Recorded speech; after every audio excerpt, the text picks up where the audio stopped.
কোরবানি করা ফরজ না ওয়াজিব? কোরবানি করা কি সুন্নত না ওয়াজিব? ওয়াজিব। কার উপর ওয়াজিব? যে নেসাবের মালিক তার উপরে ওয়াজিব। অর্থাৎ 7.5 ভরি স্বর্ণ যার কাছে আছে তার উপরে কোরবানি ওয়াজিব, নারী হোক পুরুষ হোক। 7.5 ভরি স্বর্ণ যার কাছে আছে, 1 বছর থাকতে হবে না জাকাতের মতো। এই কোরবানির 3 দিনের ভিতরে থাকলেই হবে, ওয়ান টাইম 3 দিনের ভিতরে থাকলেই হবে, ফুল 1 বছর জাকাতের মতো থাকতে হবে না। 7.5 ভরি স্বর্ণ যার কাছে আছে তার উপরে কোরবানি ওয়াজিব। এখন 7.5 ভরি স্বর্ণ কারো কাছে নাই, কিন্তু এই পরিমাণ টাকা, 7.5 ভরি স্বর্ণ পরিমাণ টাকা যদি আপনার কাছে থাকে তাহলে আপনার উপর কোরবানি ওয়াজিব।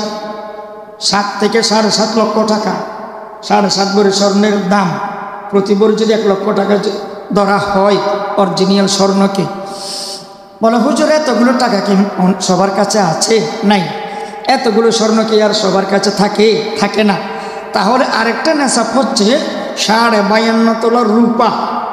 52.5 তোলা রূপা যার কাছে আছে, নারী হোক পুরুষ হোক, তার উপর কোরবানি ওয়াজিব। বলে হুজুর এতগুলো রূপা কি আর কেউ রাখে? তাহলে 52.5 তোলা বা 52.5 ভরি রূপার টাকা, 52.5 ভরির মূল্য টাকা যার কাছে আছে তার উপর কোরবানি ওয়াজিব। বর্তমানে বাজার রেট, মার্কেট রেট 52.5 তোলা রূপার দাম এই 70,000 থেকে 1 লক্ষ টাকার ভিতরে। তো 70,000 থেকে 1 লক্ষ টাকা যার কাছে আছে তার উপরে কোরবানি ওয়াজিব। 52.5 তোলা রূপার দাম আছে, টাকা আছে, মূল্য তার কাছে আছে, কোরবানি ওয়াজিব।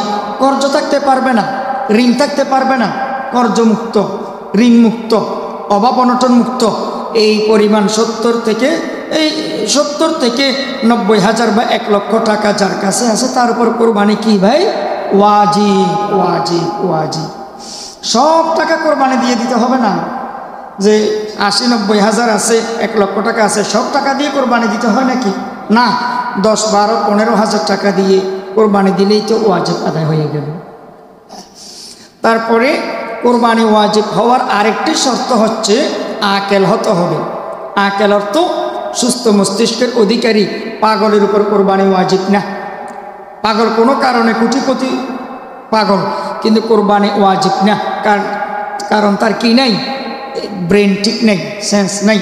কোরবানি ওয়াজিব হওয়ার আরেকটি শর্ত হচ্ছে এই বালেক হতে হবে। নাবালেগের উপর কোরবানি ওয়াজিব না। নাবালেগ কোনো কারণে যদি কোটি টাকার মালিকও হয়, কেউ তার নামে লিখে দিছে, তার উপর কোরবানি ওয়াজিব না, কারণ সে নাবালেগ। বালেক হতে হবে। এবং মুসাফির হতে পারবে না। কোরবানি ওয়াজিব হওয়ার শর্ত হচ্ছে আরেকটি, মুকিম হতে হবে।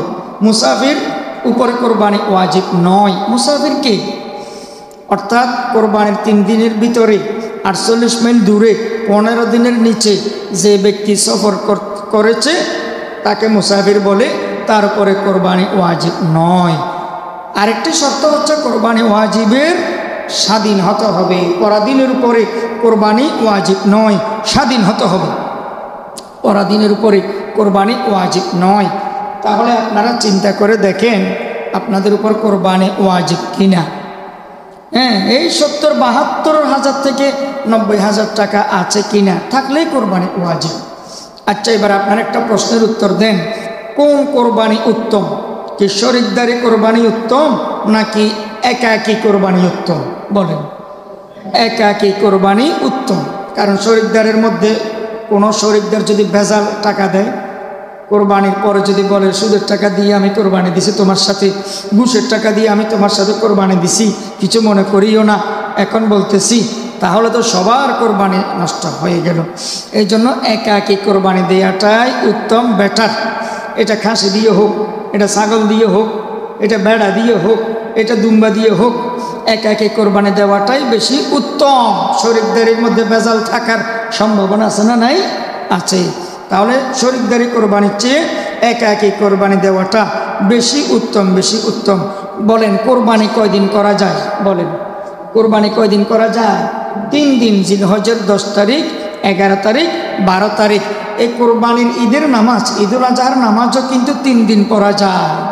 কোনো কারণে যদি প্রথম দিন পড়তে না পারেন, বন্যার কারণে, ভূমিকম্প বা জলোচ্ছ্বাস সিডরের কারণে এই প্রথম দিন ঈদুল আজহার নামাজ পড়তে পারেন নাই, দ্বিতীয় দিন পড়তে পারবেন। দ্বিতীয় দিনও পারেন নাই কোনো কারণে, প্রাকৃতিক কোনো দুর্যোগের কারণে, তৃতীয় দিনও এই ঈদুল আজহার নামাজ পড়তে পারবেন। এরপরে আর পড়তে পারবেন না। তিন দিন পর্যন্ত ঈদের নামাজ পড়ার সুযোগ আছে। আর ঈদুল ফিতরের নামাজ 2 দিন পড়া যায়। যে রোজার ঈদের নামাজ কয়দিন পড়া যাবে? 2 দিন। আর কোরবানির ঈদের নামাজ কয়দিন? 3 দিন পড়া যাবে। মনে রাখবেন।